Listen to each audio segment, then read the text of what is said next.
Kesal ya. Hindi mo pangitsa. Gara ba?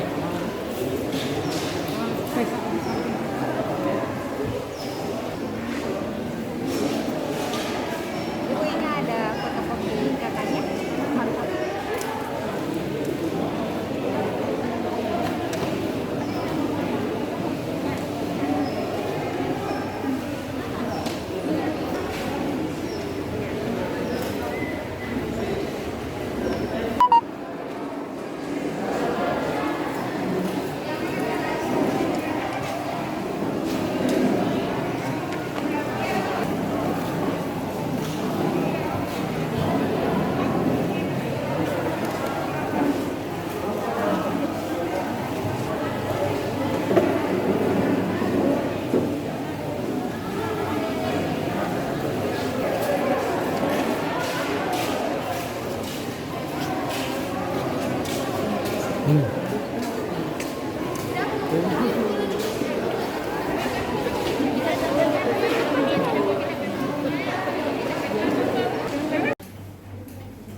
Saya sebelumnya mungkin mohon izin kepada para bapak guru dan kepala sekolah.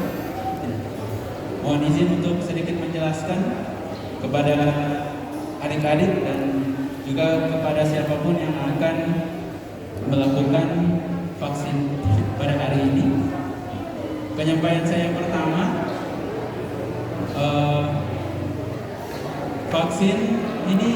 vaksin yang akan digunakan yaitu vaksin jenis Sinovac, yaitu jenis vaksin yang metodenya menggunakan vaksin yang dilemahkan atau dimatikan ya. COVID ya. Orang kena COVID karena memang kena virusnya ya. Vaksin tidak bikin orang sakit corona ya. Ya, kemudian yang kedua, vaksin ini terdiri dari 2 dosis ya. Dosis pertama hari ini, dosis kedua 28 hari berikutnya. Dihitung dari hari ini 0 hari, jadi besok 1 hari ya, hari pertama. Mohon nanti setelah disuntik pertama, untuk suntikan keduanya tepat waktu ya. Kenapa bisa 28 hari? Itu ada kajian ilmiahnya. Jadi tidak sembarang tentukan 28 hari, 30 hari ya. Sudah makan ya, terserah mau makan 2 piring, 3 piring, tidak masalah ya. Yang penting makan. Kemudian kalau ada yang mungkin tidurnya kurang tadi malam, sebaiknya sih jangan dulu vaksin hari ini ya. Tapi kalau mau memastikan, nanti bisa di meja screening, nanti berkonsultasi dengan saya. Atau ada yang keluhan saat ini, tolong dibilang ke saya dengan jujur ya. Ya, ada ya. Mungkin kalau ada, alhamdulillah, biasanya sih kalau anak-anak muda yang remaja begini biasanya tidak ada permasalahan. Biasanya para orang tua mesti ya. Jadi mohon nanti siapapun dari saya, jika ada yang ditanyakan nanti bisa bertanya langsung atau bertanya kepada tim vaksinator. Putri Diva Husain, Muhammad Yusuf Aminuddin,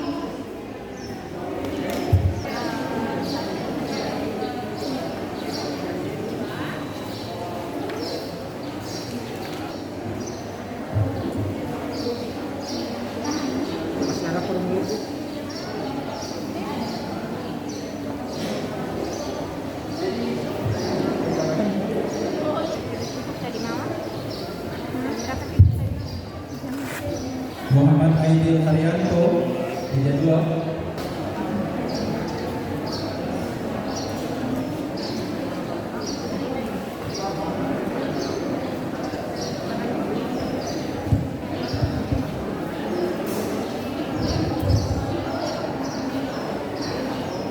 Muhammad Fadil Al-Jamal Himmalah. Muhammad Nabil Al-Bukhari.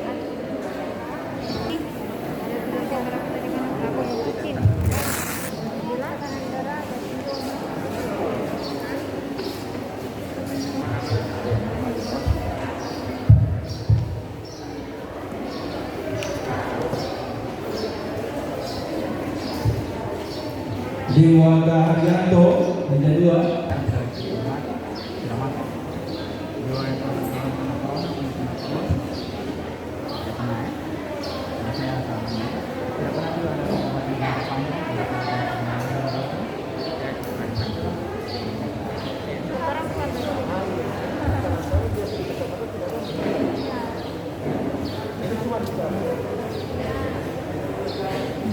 Julaivan Amin.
Adik-adik yang masih jalannya sudah berdekatan, tolong dijaga jaraknya. Jangan sampai ada yang berdekatan ya.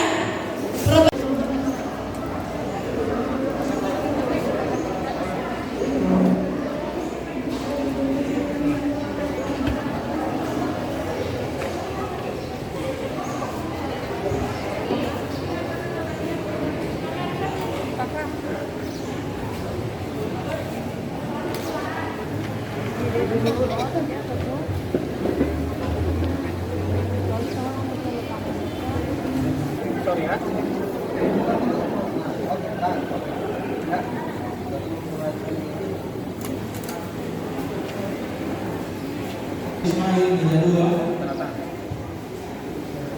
Nama dan nama salah-salah ya kan? Misalnya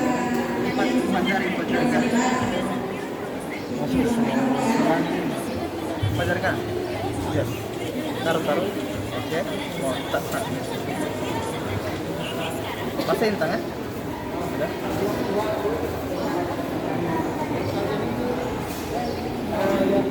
Oke. Setelah lagi belajar lagi. Di tekanan macer yang kan ada tekan tadi ya. Ada tekan kuat tadi. Tekan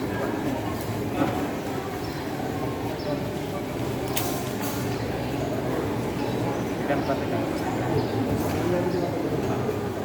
sama Irianti Agung Putri bisa menghadap meja 1.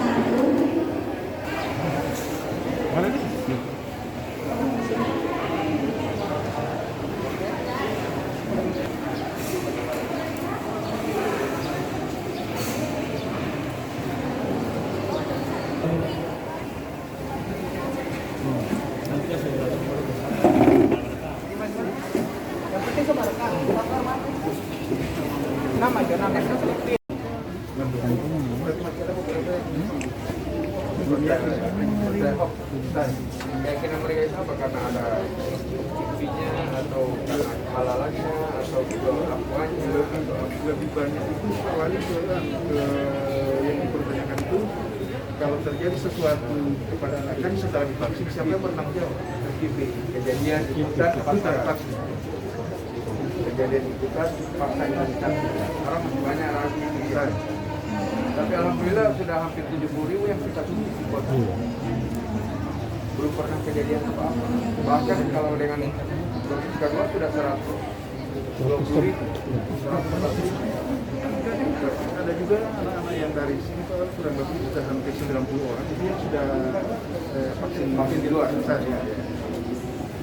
Mereka sudah sosialisasi di kelurahan. Nanti hari Kamis lusa lagi dari Polda. Ya. Kalau itu ya anak sekolahnya itu yang penting nih. Nanti mereka yang akan menyampaikan ke orang tuanya. Ya. Itu besok di layar itu.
Udah terima dia punya nanti kalau lihat yang paling penting diingat itu tanggal berapa paling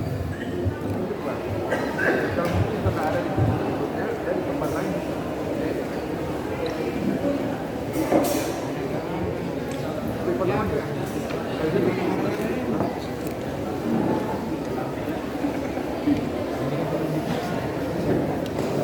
ada berapa yang mereka? Yang berapa?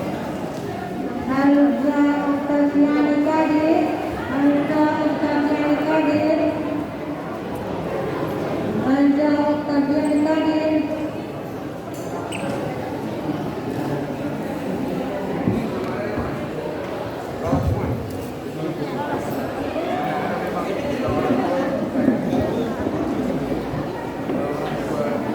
Kalau yang masih muda ada yang 4 orang, pasti lolos. Yang kelas tua ya.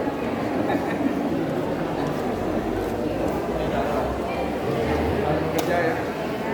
Silakan. Ini kan diangkat. Vaksinasi berjalan. Saya ingin menyampaikan hal-hal yang penting dalam pelaksanaan vaksinasi ini kira-kira 3 menit. Yang pertama, saya menyampaikan terima kasih dan apresiasi kepada pimpinan SMK Negeri 1 Gorontalo atau SMEA. Ini adalah saya alumni sekolah sini. Jadi, saya alumni SMEA. Jadi saya ikatan emosional dengan keluarga besar SMK Negeri 1 Gorontalo itu tinggi sekali.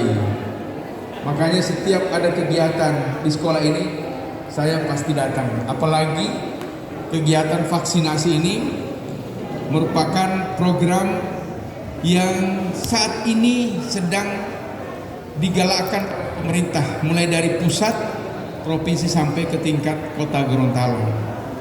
Oleh karena itu sekali lagi Pak Kepsek bersama seluruh jajaran Dewan Guru dan para pegawai serta anak-anakku sekalian, siswa-siswi SMK Negeri 1 bersama para orang tua, juga komite yang telah berinisiatif untuk melaksanakan kegiatan vaksinasi yang didukung alhamdulillah oleh semua unsur TNI, Polri, tokoh masyarakat, tokoh agama, tokoh adat, dan kami dari jajaran pemerintah Kota Gorontalo siap untuk memberikan dukungan sarana prasarana dan fasilitas sehingga kegiatan vaksinasi ini bisa terlaksana dengan baik.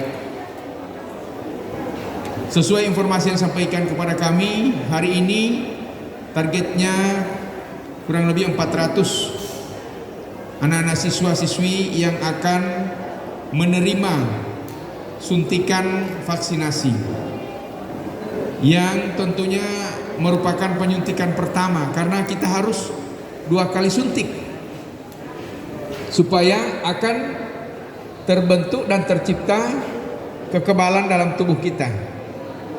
Kalau orang sudah disuntik, sudah divaksin, insya Allah akan menambah tingkat imunitas, imun tubuh makin tinggi, kekebalan tubuh kita, sehingga kita tidak mudah terserang oleh virus corona ini. Maka karena itu kita harus bersedia dan siap untuk divaksin. Karena vaksinasi ini dimaksudkan untuk membentuk herd immunity, kekebalan kelompok.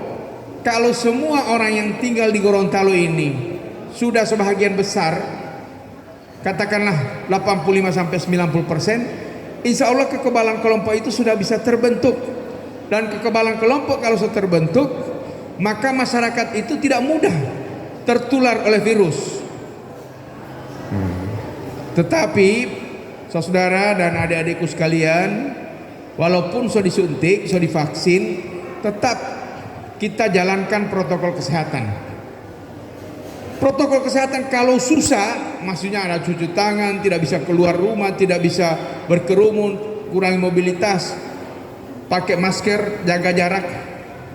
Kalau memang susah sekali, mau dirasa susah itu, 2 saja yang dilaksanakan, jaga jarak dan pakai masker, insya Allah dengan ditunjang sudah divaksin itu tidak mudah.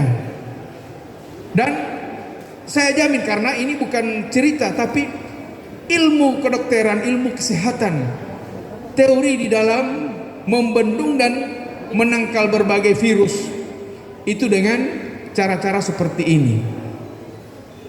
Jadi kalau masih ada orang yang takut, meragukan kehalalan apa semua, atau ada yang takut selama ini adanya KIPI, tahu itu KIPI, KIPI, kejadian ikutan pasca imunisasi. Setelah disuntik ada kejadian, misalnya kejang-kejang, lemas, lumpuh apa semua. Alhamdulillah sudah hampir 70.000 vaksin pertama dan 43.000 vaksin kedua untuk masyarakat Gorontalo. Satu pun alhamdulillah belum pernah ada kejadian.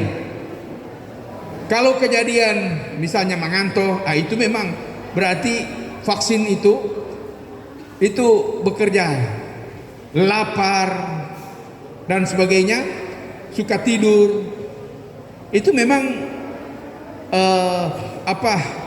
suatu reaksi karena ada sesuatu yang masuk di dalam tubuh kita, dan itu justru tidak masalah, akan menambah kesehatan. Kalau makan kan lebih sehat, istirahat tidur kan lebih sehat. Jadi anak-anakku sekalian, saya minta tolong semua teman-teman yang belum, karena saya tahu di SMEA ini ada kurang lebih 2.100 DP siswa. Sekolah yang paling banyak siswanya di Gorontalo, di kota Gorontalo ini SMEA. SMA cuma 1.800, SMA 1, SMA 3 juga kurang lebih 1.800. SMP yang tertinggi SMP 6 1.300. Kemarin hari Sabtu saya bikin kegiatan vaksinasi massal begini juga di SMP Negeri 1 Gorontalo. Siswanya kurang lebih 1.300. Hanya ada beberapa orang yang tidak memenuhi syarat karena memang usianya masih di bawah 12. Ya, jadi ini 12 kalau SMK so di atas 12 semua ini. Walaupun ada akselerasi tidak mungkin, paling 15 16. Jadi semua harus usia 12 tahun ke atas harus sudah divaksin. Ya, saya minta dan tolong sampaikan kepada orang tua, papa, mama, opa, oma, atau siapa saja yang ada dalam rumah untuk vaksin. Sekarang pemerintah Kota Gorontalo membuka tempat-tempat vaksin di berbagai tempat. Kita datangi kelurahan.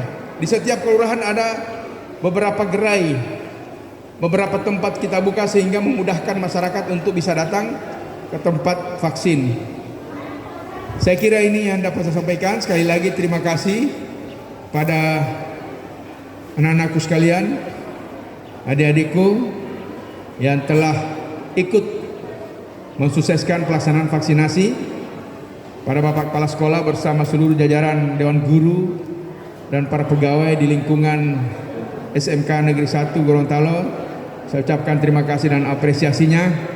Mudah-mudahan ini akan bisa membuka peluang bagi kita semua untuk membuka pembelajaran tatap muka.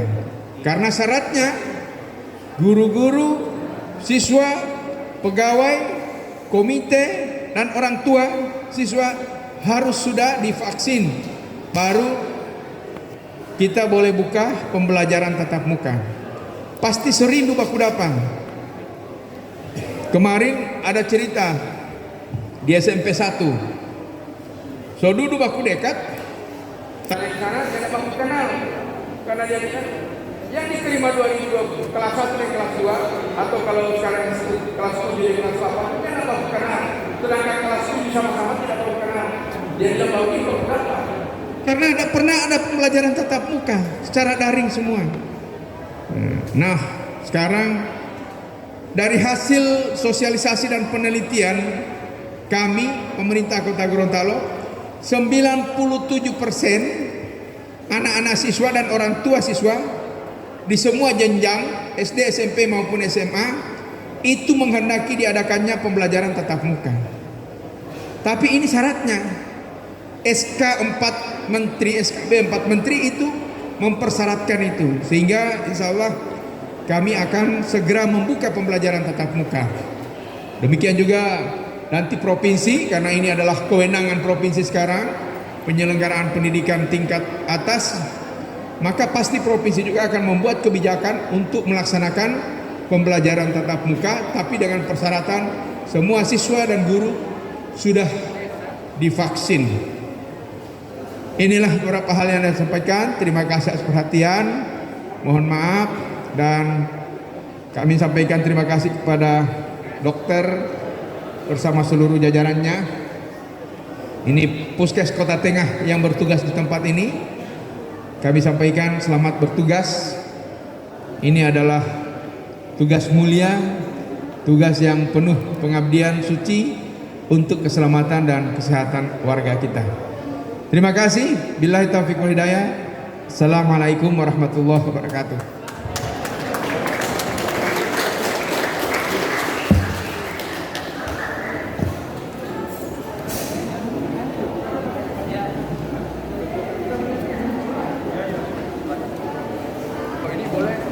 Kalau sudah selesai vaksin minimal 80%, siswa boleh. Anastasia Margun punya 2. Kalau sudah menyampaikan ke Iya, kalau sekarang ini sudah Pak Menteri sudah tanya-tanya terus kapan tentang Gorontalo ini. Era Puspita Manti, media 1, Kayu bawah kan mereka kan enak. kedua, untuk mencegah adanya keluar ataupun beredar.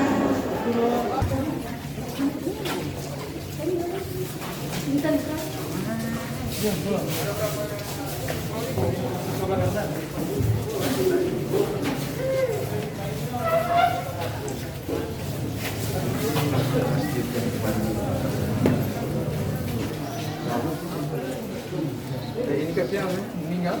Saya. Tarun. Tarun ya? Saya.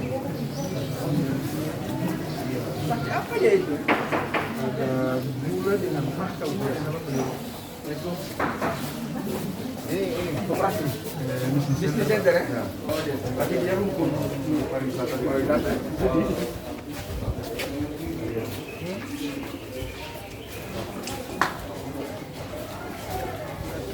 Burhanuddin Usman, Masyarakat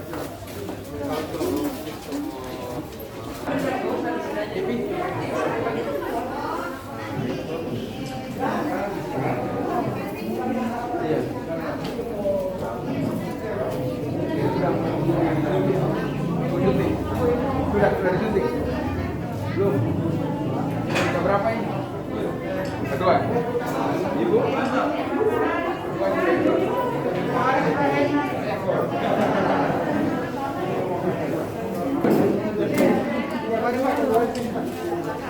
Suntik berapa ini? Oh, iya. Jangan lupa yang keduanya sama berapa itu?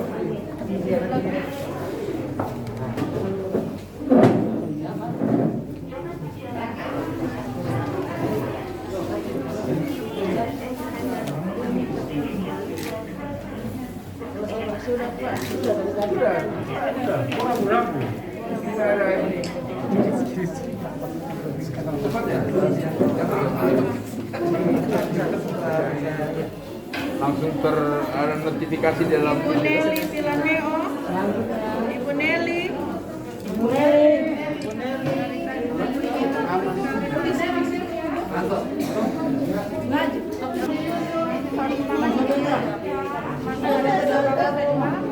Tidur bagus tadi malam.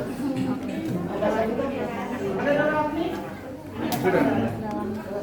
Sudah ibu ya? Tidak sakit. Tidak sakit. Sakit apa ya? Tidak sakit. Oh sedikit sekali sama yang itu semua.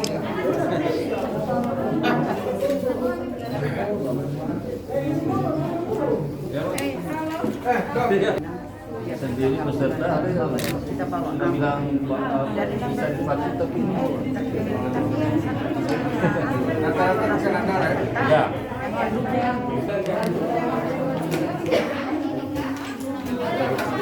Kalau di sebelah sudah 100 lebih tidak ada satu pun yang enggak. Anak-anak rumahnya tidak ada. Itu yang bagus orang tua. sudah dari tadi.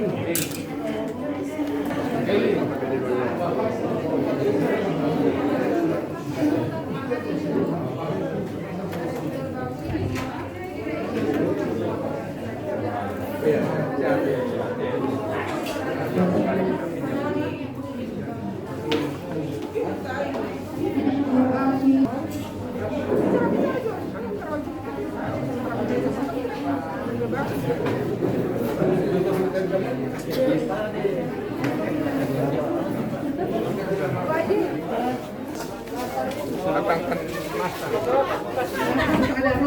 Hari Rabu kita dapat kalau lebih banyak puskes yang saya tugas. Oh iya hari Rabu. Hari Rabu kecuali itu ya? Ya hari Rabu.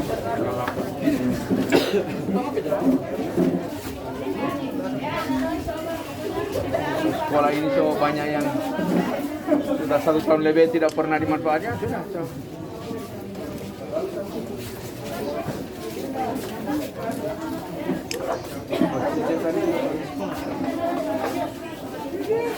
Terdampak bagi mereka. Kalau sekolah tutup, ya siapa yang mau? di kota ini. Di kota Gorontalo ini ada kurang lebih 40 siswa-siswi mulai dari SD, SMP, SMA yang tidak beraktivitas berdampak pada UMKM. Pedagang-pedagang, warung-warung, rumah makan, kos-kosan begitu. Kalau kos-kosan sampai dengan mahasiswa. Kalau tanpa dengan mahasiswa sudah sekitar 60 ribuan. Maksudnya itu kalau dia ada 20 ribu. Bayangkan itu kesempatan yang terbuang yang tidak bisa dinikmati oleh para pelaku ekonomi. Kita pasti terjun bebas. Jadi pembukaan sekolah ini bukan hanya sekedar untuk sektor pendidikan, tapi ekonominya, sosialnya, kegiatan keagamaannya, pembinaan orang-orang. Bapak Elis Siswanto.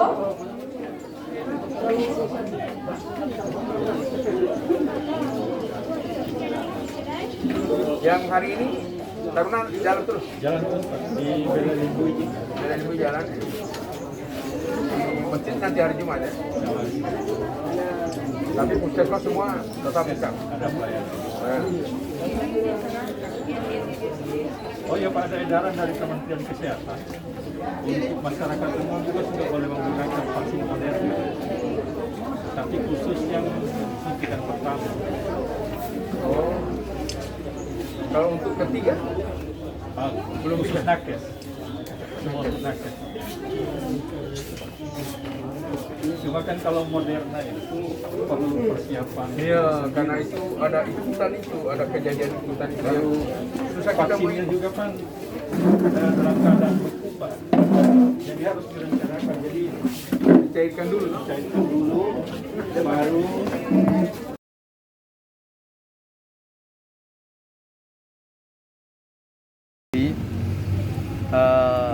Pelaksanaan vaksinasi ini, percepatan pelaksanaan vaksinasi ini menjadi gerakan kami di Kota Gorontalo, terutama bagi mereka yang belum pernah divaksin. Ada vaksin pertama. Nah sekarang kita lagi galak-galakan untuk segmen para siswa SMP dan SMA. Karena apa? Karena dengan keluarnya kebijakan bahwa usia 12 sampai 17 tahun itu sudah bisa divaksin, maka kami menggerakkan semua. Karena ini adalah salah satu persyaratan untuk kita membuka pembelajaran tatap muka. Nah, dengan pembelajaran tatap muka itu persyaratannya guru-guru, para siswa, pegawai-pegawai yang ada di sekolah, kemudian komite sekolah, dan juga para orang tua siswa itu minimal 85% sudah harus divaksin minimal pertama, dosis pertama.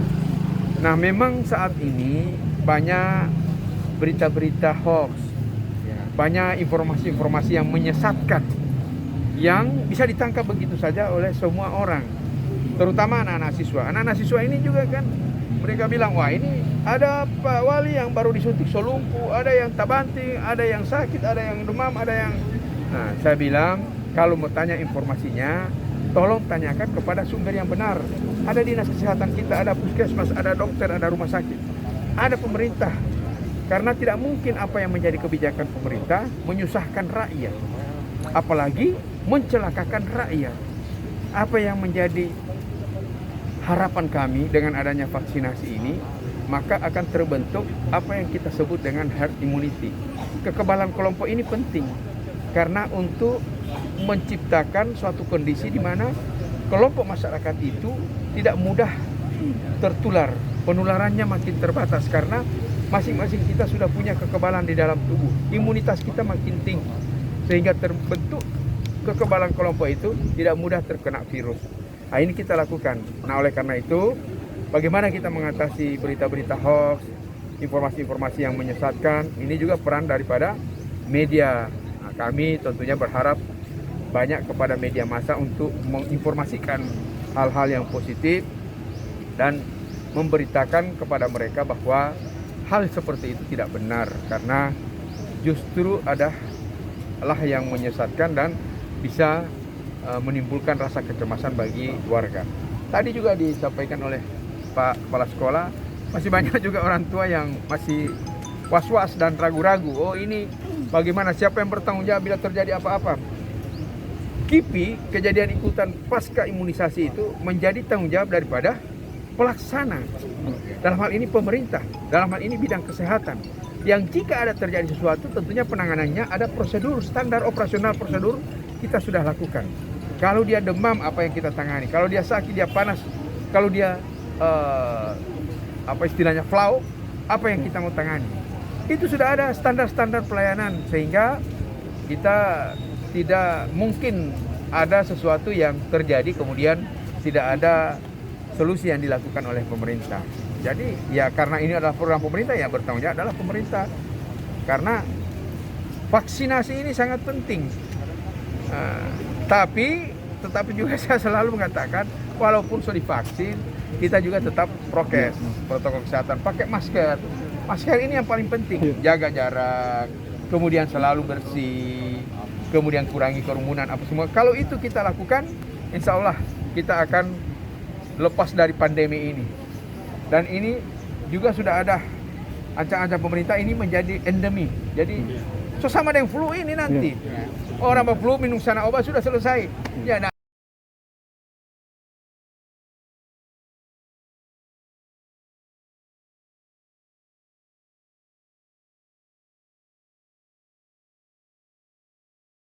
Ada orang begitu, justru dia yang berkewajiban untuk mensosialisasikan dan mengedukasi masyarakat.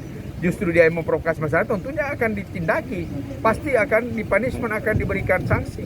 Masa tugasnya bagaimana dia memberikan edukasi kepada masyarakat, justru dia yang akan memprovokasi, ya itu saya kira tindakan yang tidak bermoral dan tindakan yang salah.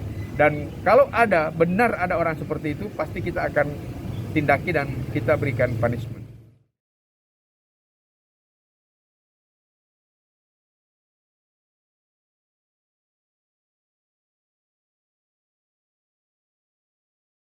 Di dalam pelaksanaan vaksin ini, jadi setelah pasca disuntikkan vaksin itu, peserta vaksin itu belum untuk kita segera pulangkan. Kita tunggu dia sampai dengan 30 menit. Kalau 30 menit tidak ada reaksi dari vaksin itu, silakan pulang. Tetapi kalau dia bereaksi, tindakan yang kami lakukan adalah kami sudah menyiapkan sarana dan prasarana fasilitas kesehatan.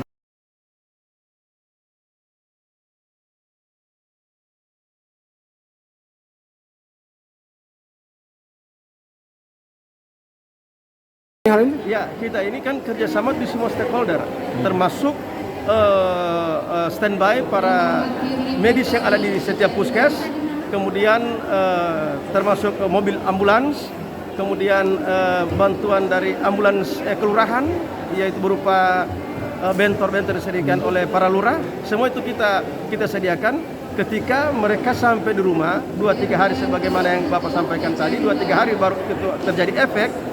Hal itu harus kita tindaki.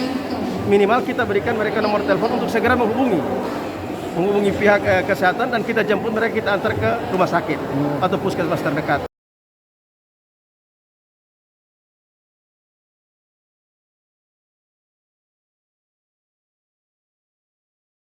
Sekarang kan yang link yang dipakai ini kan adalah Peduli Lindungi. Itu aplikasi yang tersedia sekarang. Tapi kan tidak semua manusia, tidak semua orang, tidak semua orang bisa mengoperasikan kan. Nah, hal-hal yang kita lakukan adalah paling tidak kita meninggalkan nomor telepon yang mudah untuk dihubungi.